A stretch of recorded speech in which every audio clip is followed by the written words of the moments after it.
Selamat datang kembali di channel saya, bersama saya Elvin. Pada video kali ini saya akan membahas tentang managing software pada Real 9. Nah, di video ini akan terbagi menjadi 3 bagian, yaitu YAM, kemudian kita akan bahas tentang RPM, setelah itu kita akan masuk ke install software gadget ya. Nah, sebelumnya saya akan membagi video ini menjadi 2 part. Jadi kita bahas di part pertama. Nah, kita akan bahas pertama ini adalah YAM repository ya. Nah, sebenarnya apa sih itu YAM repository? Nah, sebelum teman-teman masuk lebih dalam, saya mau cerita sedikit tentang sejarah Linux ya. Nah, Linux itu pertama kali dibuat oleh seorang yang bernama Linus Torvalds ya. Dia sedikit sejarah sedikit aja. Jadi ketika pertama kali Linus Torvalds ini membuat Linux, dia terinspirasi dari gurunya, dosennya, di mana mengembangkan adalah Minix, OS-nya adalah Minix itu. Jadi sebelum masuk terjadi ada namanya Linux, modelnya pertama adalah Unix teman-teman. Jadi Unix ini adalah OS yang pertama digunakan pada dunia pembelajaran, cuma karena harganya mahal, akhirnya ada dosennya si Linus, dia membuat operating system bernama Minix ya. Nah, ini operasi ini yang menjadi inspirasi dari Linux. Kemudian Linux ini akan mengembangkan Minix ini ke dalam aplikasi bernama Linux nantinya, di mana dia memberikan source code itu kepada orang-orang untuk dikembangkan bersama-sama, karena namanya juga open source ya, namanya open source maupun source-nya ini bisa dikembangkan oleh siapapun dan tidak boleh dikomersialkan gitu. Jadi kalau kita lihat ya, memang Linux ini open source yang bisa digunakan oleh siapapun juga dan dikembangkan oleh siapapun juga. Nah, walaupun eh, mempunyai kelebihan, jadi walaupun Linux ini mempunyai kelebihan, tapi juga memiliki suatu kerumitan gitu, karena kan dikembangkan sama banyak orang. Jadi Linux itu mempunyai banyak varian gitu ya. Jadi kalau teman-teman lihat di sini nih, kalau kita lihat di sini, kita akan bisa varian itu disebut dengan distro ya teman-teman ya. Linux distro. Nah, kalau kita lihat story-nya, kita akan lihat banyak banget varian itu di sini. Kalau kita lihat di sini ya, kita bisa lihat bahwa Linux variannya itu ada banyak banget teman-teman tuh. Kita bisa lihat di sini ya, banyak banget. Ada pecahannya Debian, kemudian ada Red Hat, kemudian ada SUSE gitu ya. Nah, tapi secara garis besar untuk teman-teman belajar Linux ya, Linux itu terbagi menjadi 3 varian yang main berbeda. Sampai saat ini, kemudian SUSE, kemudian ada Red Hat. Nah, Debian yang paling sering dengar itu ada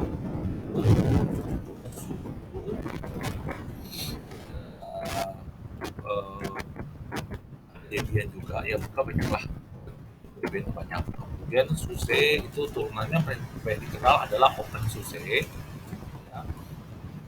Nah, saat ini sekarang kalau kita lihat HP, yang partner yang menggunakan SUSE adalah HP ya. Kemudian ada Red Hat.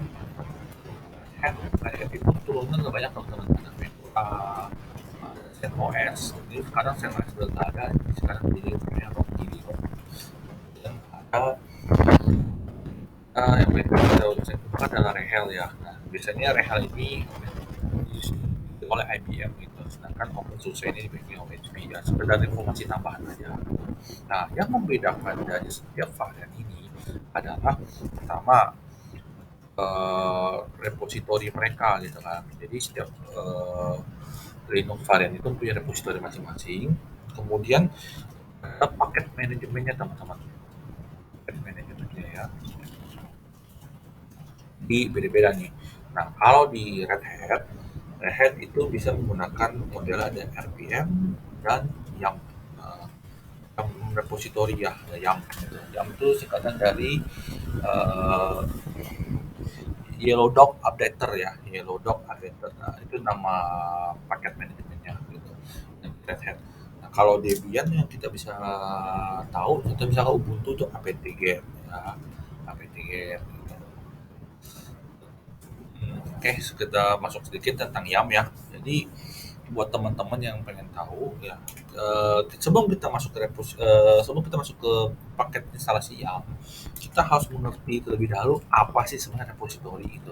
Jadi repository itu adalah kumpulan file tempat penyimpanan installer lah, bisa dibilang kayak repository itu tempat penyimpanan installer. Jadi kita akan ketika kita melakukan instalasi, kita akan memanggil eh, suatu tempat file yang berisi kumpulan data-data file installer, dan dia akan melakukan instalasi di operating system kita dengan menggunakan metode itu gitu.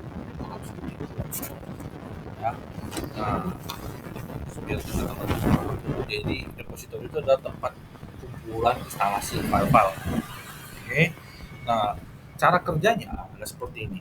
Jadi dari misalkan PC kita harus connect integrasi ke internet. Ini biasanya kalau belum punya repository, kita harus koneksi ke internet dulu. Kemudian kita akan mendownload alamat. Jadi kita akan memanggil alamat. Alamat itu akan memberikan kita suatu file yang bisa berupa repo XML, ya, repository XML yang berisi informasi eh, URL website untuk mendownloadnya. Kemudian ada enkripsi untuk key-nya biar aman. Setelah itu ada settingan konfigurasi sesuai dengan versi dari OS kita gitu ya. Nah, ini kurang lebih repo XML itu seperti itu. Nah, ketika dia hit ke sana, misalkan saya mau install telnet nih. Nah, dia akan mencari di dalam database-nya repository itu, aplikasi telnet itu installernya mana, nanti kita akan instalasi. Jadi repository itu kurang lebih seperti itu. Jadi dia satu tempat kita tidak mungkin. Nah, jadi untuk melakukan repository ini ada dua tipe. Yaitu yang pertama adalah repository internet, publiknya.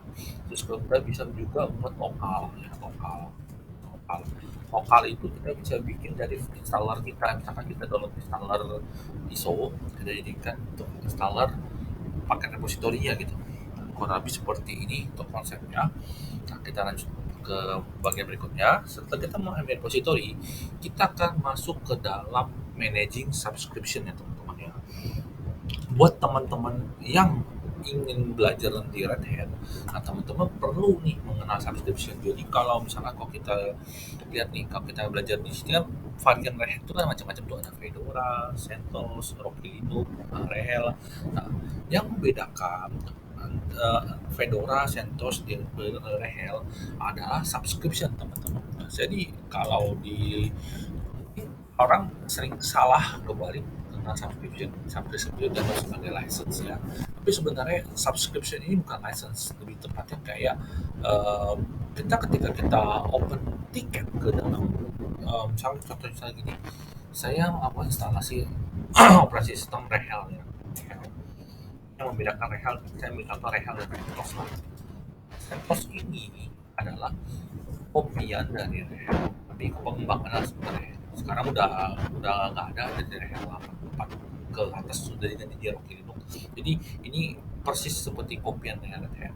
Cuma perbedaan begini, kalau misalnya jadi bug, ada ketemu bug dari operating system atau ketemu error misalkan di sisi itu algoritmanya OS, kalau kita melakukan dalam operating system CentOS itu modelnya adalah disupport oleh community teman-teman. Jadi saya ketemu problem, saya upload ke komunitasnya CentOS, nanti orang terserah siapa aja mau melakukan fixing untuk itu gitu. Tapi kalau ditanya jaminannya, ya nggak ada jaminan, namanya juga komunitas ya kan, orang bebas mau memberikan eh, mau bantu atau enggak gitu. Jadi community itu seperti itu. Nah, tapi kalau untuk Rehel, Rehel ini kan kelas enterprise ya. Enterprise itu jadi berarti kayak berbayar nih. Jadi mereka punya developer yang sudah berkomitmen untuk menyelesaikan misalkan mau memperbaiki dari operating system, misalkan ketemu problem nih, mereka akan melakukan launching dari versi-versi untuk melakukan bug fixing gitu ya, jadi gitu sepertinya. Jadi Nah, tapi untuk menerima supportnya dibutuhkan namanya subscription. Subscription dia kayak eh, kayak berlangganan gitu. Jadi ketika saya punya berlangganan, jadi saya akan mendapatkan pertama update dari repository. Jadi misalkan kalau ada update dari aplikasi, misalkan ketemu vulnerability nih di aplikasi saya, atau celah keamanan security lah, kayak misalnya bisa dipakai untuk ransomware atau apa. Nah, dia akan berkomitmen untuk melakukan fixing. Jadi kita bisa update paket secara berkala gitu dan tidak perlu khawatir bahwa nggak akan disupport itu ya. Itu yang pertama. Kedua, kalau ketemu isu, kalau kita mempunyai license subscription, kita akan dijawab oleh supportnya mereka dan mereka akan bisa membantu kita menyelesaikan permasalahan yang kita temui di operating system mereka. Jadi kurang lebih fungsi subscription untuk seperti itu ya. Nah, sebagai sebagai sedikit tambahan, biasanya ini disebut dengan RHN ya, Rehat Rehat ini Rehat portal misalnya buat login ke subscription-nya harus menggunakan RHN. Nah, sedikit tambahan sedikit ya. Jadi di dalam Rehel ada macam-macam repository juga. Saya sebelum masuk ke lebih lanjut ke subscription, saya ada sedikit yang saya tambahkan. Itu tambahan adalah Apple. Apple itu singkatan eh, dari apa sebenarnya extra packet for enterprise Linux gitu. Jadi ini kayak repository tambahan untuk aplikasi-aplikasi di luar dari package-nya Rehel sendiri gitu ya. Jadi kalau ya misalnya ada developer ini mengembangkan aplikasi dan ini ternyata memang bukan aplikasi custom lah, misalnya yang custom bisa dipakai sama Rehel nih. Nah, Rehel menyarankan mendownload di tempat lain, tapi yang paling official yang paling aman itu bisa Apple repository ya gitu. Nah, Apple ini bisa digunakan berbarengan sama sistem lainnya seperti CentOS, Fedora dan sebagainya gitu ya. Nah, sebagai catatan memang better menggunakan repository official gitu karena dijamin gitu. Nah, sebagai catatan yang penting buat teman-teman tahu, kalau kita melakukan instalasi di luar dari repository official Red Hat itu mempunyai catatan bahwa ada paket-paket yang kalau saya ketik dari repository luar dan akhirnya berimpact pada sistemnya, operasi sistem Red Hat tidak bertanggung jawab. Jadi bisa dibilang ini akan merusak garansi dari supportnya kita gitu kalau melakukan instalasi di luar dari repository yang Red Hat itu. Jadi ya buat teman-teman yang pengen tahu ya itu perlu ngerti lah, perlu paham lah ya. Kurang lebih seperti itu.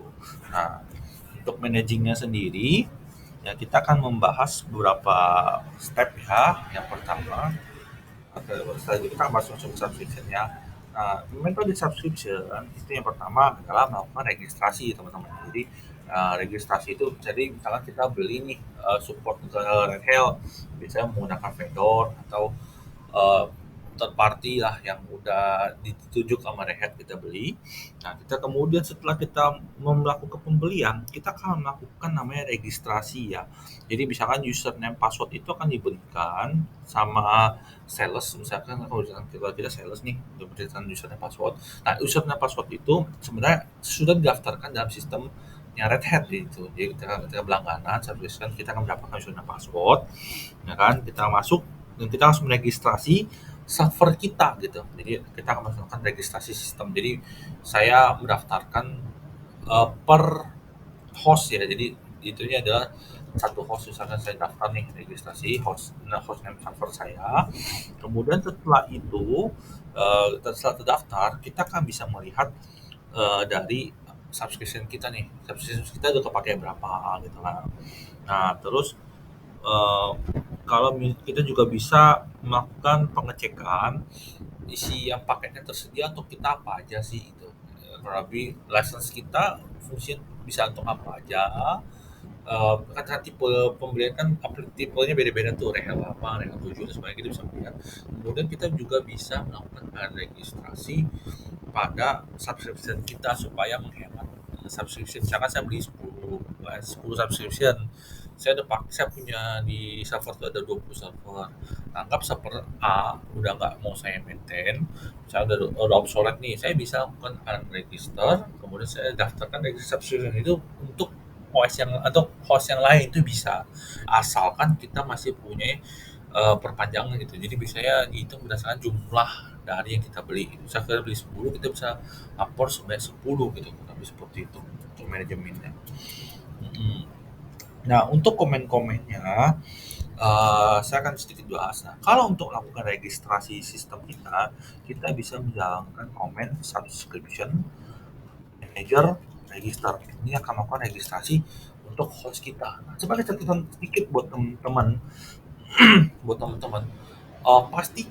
pastikan adalah host operating system kita itu bisa terkoneksi ke internet, terutama ke portalnya Red Hat untuk melakukan registrasi. Karena pasti subscription itu modelnya adalah online ya teman-teman ya.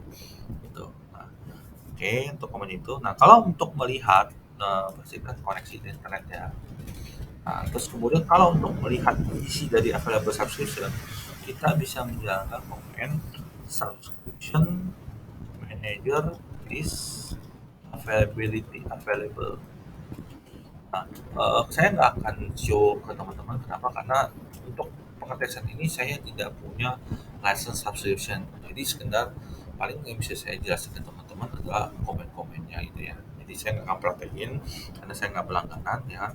Nah, kemudian habis itu kalau misalkan mau lakukan unregister, kita bisa jaga komen subscription subscription manager register. Ini biar teman-teman bisa paham aja gitu ya, kalau ada namanya feature-feature seperti itu. Nah, kalau untuk ujiannya sendiri, ini nggak akan keluar karena kan mungkin kita ujian kan nggak akan pakai license ya. Tapi it's good to know gitu karena biasanya ini kepakai kalau misalkan kantor teman-teman berlangganan subscription di Red Hat. Nah, kita perlu daftarkan, teman-teman harus belajar ini. Ya sebenarnya kalau untuk dokumentasi di internet semua tuh banyak gitu ya. Jadi saya nggak akan bahas detail banyak tentang video ini gitu. Oke, selanjutnya kita lanjut. Nah, kemudian untuk direktori tempat penyimpanannya, jadi ketika kita melakukan eh, subscription, nah teman-teman perlu tahu ini ada pet yang penting nih. KI itu bisa untuk menyimpan sertifikat kita. Jadi sertifikat itu disimpan di sini ya, ETC PKI. Nah kemudian kita bisa masuk ke ETC PKI product ya. Ini lebih tepatnya dia akan menyimpan sertifikat di dalam sini ya teman-teman ya. Ini kan induknya nih ETC PKI, ini sebenarnya detailnya dia ada di dalam ETC PKI production. Kemudian kalau ada ETC PKI consumer consumer. Nah, ini fungsinya ini adalah untuk mengidentifikasi akun kita apakah sudah terregister di sistem apa belum. Jadi kita akan HRL ini akan mengecek isi host kita tuh di sini nih. Apakah sebenarnya sertifikat nih kita udah terdaftar belum sih di sistem RH. Kalau sudah dia akan catat di dalam ETC PKI consumer gitu ya, teman-teman ya. Nah, kurang lebih seperti itu. Nah, kemudian kita ada lagi yang terakhir menunya apa ini ETC PKI entitlement ya, entitlement ya. Nah, di sini berisi informasi seperti subscription kita tuh sudah terdaftar di sistem ini atau belum gitu. Jadi sebenarnya kita bisa ngecek juga di sini gitu. Ya, segitu teman-teman ya. Oke. Nah, kemudian kita akan masuk ke berikutnya. Setelah kita memahami, kita akan belajar membuat lokal repository kita ya teman-teman ya. Create your own repository. Nah, sebelum saya masuk ke praktek, mungkin pada video ini saya akan bahas tentang teori sedikit dulu. Nanti untuk prakteknya kita lanjutkan ke part 2 ya. Cuma sekedar berita paham. Oke, saya akan show dulu teman-teman ya. Ini contohnya nih ya. Dalam server saya dulu ya. Untuk teman-teman yang pengen lihat lakukan create on repository, kita akan perlu tahu dulu lokasi tempat penyimpanan konfigurasinya. Nah, konfigurasinya yang itu ada di dalam uh, folder ini teman-teman, etc yam.repos.d. Nah, di sini berisi informasi tentang lokal repository kita gitu. Nah, saya akan contoh, saya kemarin ada buat lokal repositorinya gitu ya. Nah, biar teman-teman paham. Jadi saya melakukan membuat namanya local repository gitu. Local repository saya akan bahas sedikit. Nah, repository itu ada dua tipe. Yang pertama adalah public, kemudian yang kedua adalah lokal ya, yang dibahas di atas. Nah, public itu pasti membutuhkan koneksi internet.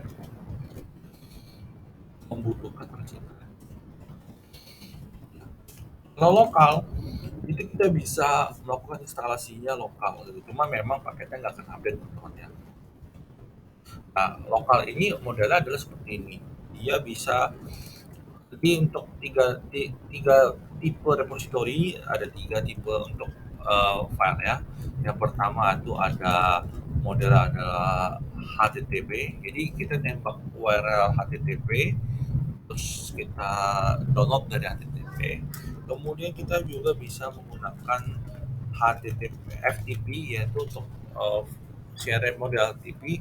Dan yang ketiga kita akan menggunakan metode file. File itu jadi merujuk pada directory lokal di server kita gitu.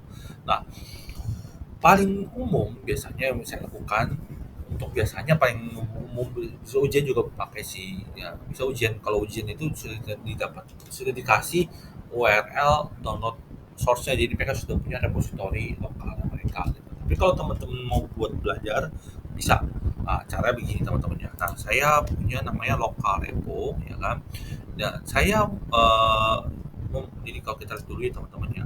Nah, saya punya dua config. Yang pertama konfigurasi app stream. Nah, ini yang disebut dengan label ya teman-teman ya, label. Kemudian name itu adalah nama repositorinya. Nah, kita bebas bisa kasih nama apa aja. Nah, catatan yang pertama sebelumnya, untuk bagian yang pertama untuk label repo ini tidak boleh mengandung karakter unik ya, atau menggunakan kata spasi. Nah, itu bisa menyebabkan error ketika kita melakukan instalasi. Jadi biasanya better eh, nggak pakai spasi atau nggak nempel semua gitu ya. Nah, kemudian untuk name ini bebas. Nah, kebetulan kenapa saya harus bikin dua label? Karena gini teman-teman, untuk repository Rehel 8 ke atas, kita lihat di sini ya. Ini kan kalau saya jalanin Demin H, saya clear dulu Demin H. Kan saya jalanin Demin H, saya ada saya sebenarnya ada namanya repository gitu untuk melakukan download itu. Cuma ini kan nggak saya mounting ya. Saya langsung copy semua isinya di dalam slash iso gitu. Kalau kita lihat di sini, saya mounting ke dalam folder repo ya kan. Nah, folder repo dan CKL. Nah, saya akan menemukan dua folder besar. Biasanya Rehel 8 itu dia ada dua folder besar, yaitu adalah app stream dan base OS itu untuk instalasi. Ini jadi paketnya dibedakan, ini paket untuk app stream, ini paket untuk base OS gitu. Nah, terus sintaks ya kurang lebih seperti ini. Kalau kita menggunakan file, dia tipenya adalah gini, file HTTP dulu teman-teman ya. Ada tiga tipe tuh, HTTP, FTP, dan file. Nah, kalau menggunakan HTTP pokoknya HTTP slash alamat dari webnya gitu. Terus nama direktori untuk instalasinya HTTP atau HTTPS adalah seperti ini. Dia cuma ada dua garis gitu. Kalau FTP juga sama, ini data misalkan, kalau ini gitu ya. Nah, kalau yang file, ini harus ada tiga gitu. Di dua ini kan petunjuknya ya. Terus yang ketiga ini adalah slash yang ketiga ini adalah untuk lokasi path directory-nya gitu. Nah, kalau saya di sini saya bikin di dalam folder repo stream. Jadi ketika saya mounting DVD, nah untuk melakukan mountingannya kita menggunakan komen ini teman-teman ya, mount.t, bisa juga misalkan .iso gitu ya. Maka teman-teman bisa menggunakan komen mount.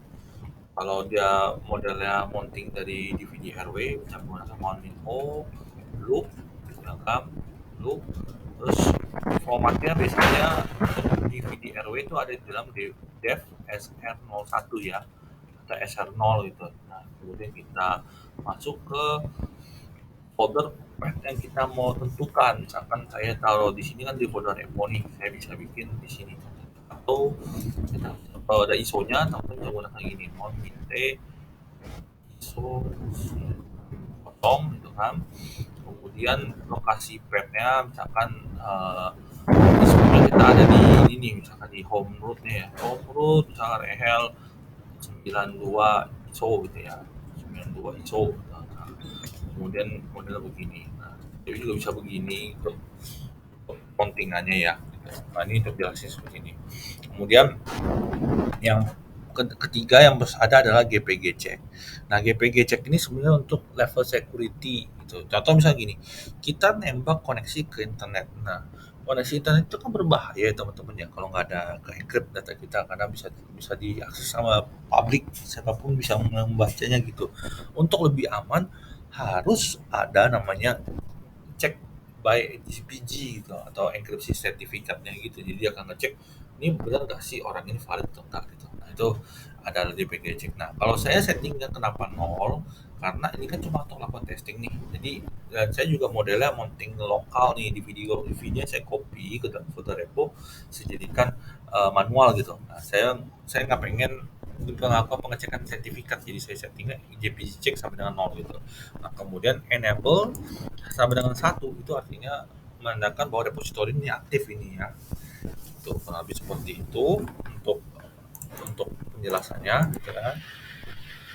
Nah, setelah itu kita akan membahas tentang cara melakukan instalasi menggunakan YAM ya, menggunakan YAM. Nah, jadi YAM itu setelah kita masuk lebih dalam ya, kita akan masuk cara menggunakan YAM. Nah, untuk melakukan instalasi, nah, teman-teman bisa menjalankan komen kurang lebih seperti ini ya. Untuk instalasi kita perlu tahu dulu nama paketnya gitu ya. Misalkan yam install telnet ya, yam install telnet. Nah, oh ya catatan sedikit buat teman-teman yang mau belajar. Jadi kita perlu paham ya, pada RHEL 7, pada RHEL 7, RHEL 7, nah, RHEL 7 ke bawah lah ya, 7 ke bawah, metodenya menggunakan YAM. Itu ya pemainnya adalah YAM. Misalkan kalau mau searching paket namanya YAM search nama paket ya kan. Nah, ini untuk searching kan. Kemudian kalau untuk install menggunakan YAM install nama paket gitu ya. Ini contoh doang sih buat teman-teman bisa paham. Ini untuk metodenya seperti YAM gitu. Tapi sejak RHEL 8 ini ada sedikit perbedaan nih. Nah, bisa menggunakan komen DNF. DNF. Ini diganti DNF. DNF install namanya telnet misalkan itu kan. Nah, kurang lebih seperti ini. Tapi di 9 saya melihat bahwa developer kembali lagi ke menggunakan metode YAM gitu. Gitu ya. Nah, contoh misalkan gini teman-teman. Ini kan kebetulan saya sudah aktif ya untuk repositorinya. Jadi kita tinggal eksekusi aja gitu. Contoh misalkan saya pengen searching telnet nih ya, saya akan ketika komen yum search telnet, kemudian dia akan menampilkan semua paket yang mengandung kata telnet gitu.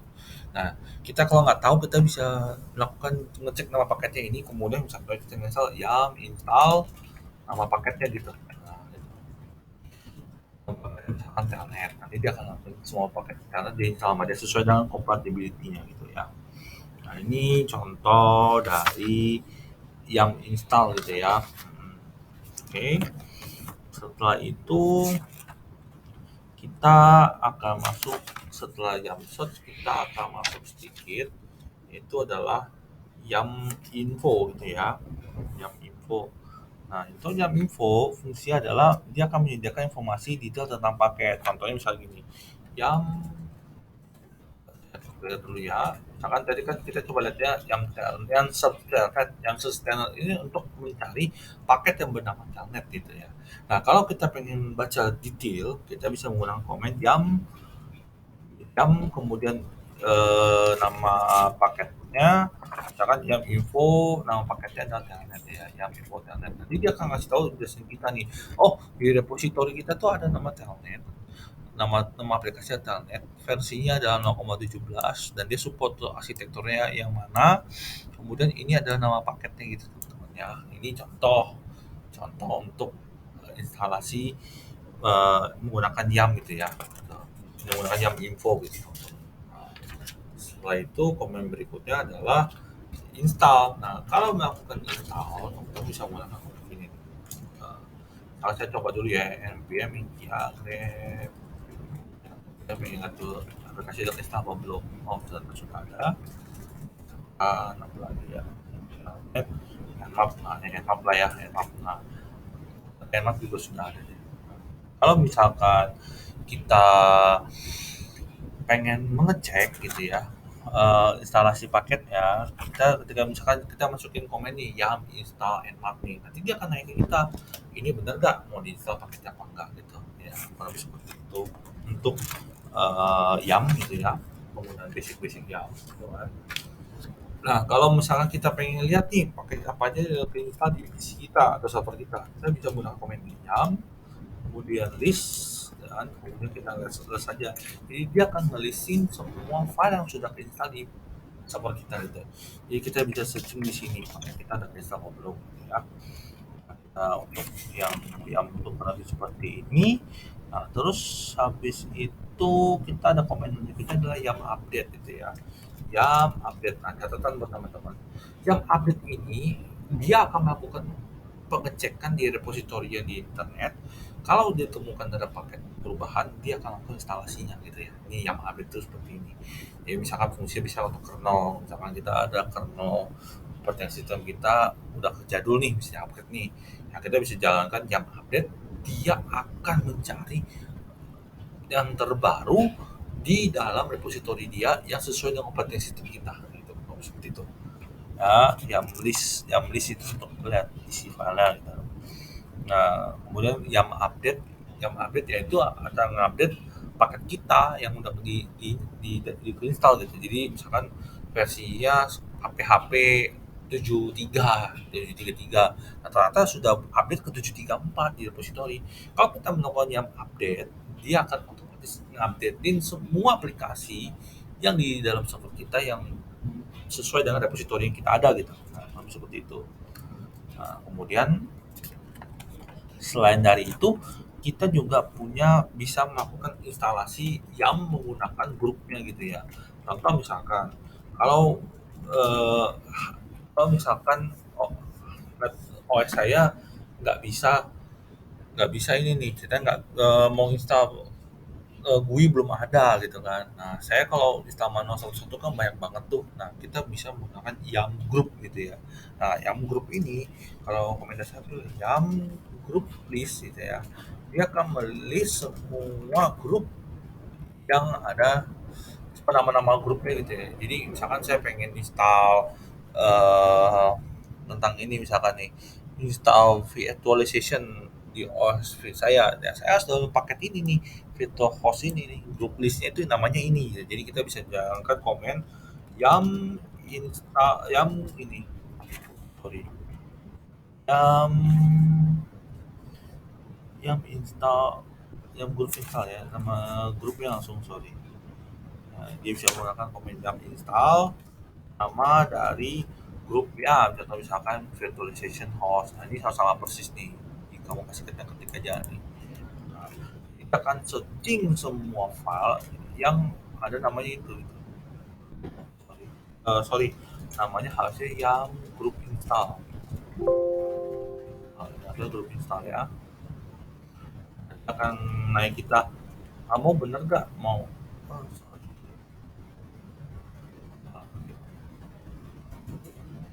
Nah, dia akan ngecek nih, oh mau nggak nih install grup virtualization host. Nah, isi filenya ada ini semua gitu, kurang lebih seperti ini ya.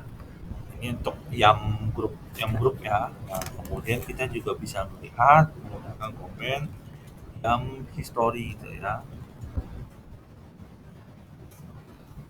Apa history untuk kita gabung Instagram itu apa aja sih gitu. Nah, ini history saya gitu untuk menggunakan jam gitu ya. Oke, kurang lebih seperti ini untuk basicnya, ya kan? Nah, untuk detail berikutnya kita akan lanjut lagi ke part 2 ya gitu ya. Jadi yang saya akan lanjut lagi, yang saya akan bahas adalah pertama setelah kita menggunakan jam, kita oh ya sebelum masuk ke lebih lanjut lagi kita akan bahas sedikit tentang managing paket modul stream gitu ya. Nah, dan sebenarnya paket modul stream itu sebenarnya apa sih gitu ya. Nah, yang modul ini kita bisa teman-teman bisa lebih gini nih terus ya modul ini.